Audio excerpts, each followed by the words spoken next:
নমস্কাৰ, এটা নতুন ভিডিঅ'লৈ সকলোকে স্বাগতম জনাইছোঁ।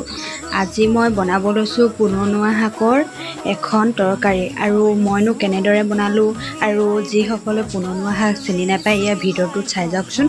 এয়া পুননুৱা শাক এনেকুৱা ধৰণৰ হয় আৰু এই শাকবিধৰ বহুত গুণ থাকে।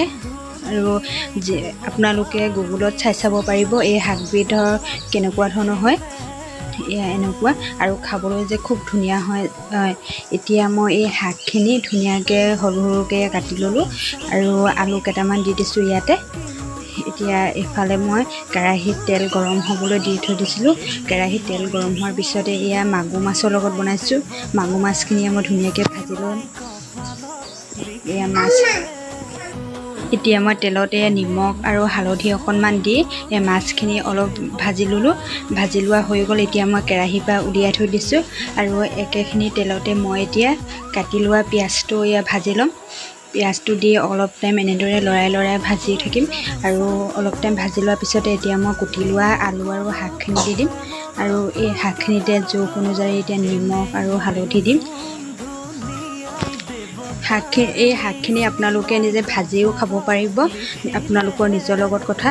আৰু কেঁচা শাকবোৰ এনেই সৰহ হৈ থাকে, কিন্তু যেতিয়া ভাজি দিওঁ বহুত কম হৈ যায়। এতিয়া মই জোখ অনুযায়ী নিমখ আৰু হালধি দি দিলোঁ।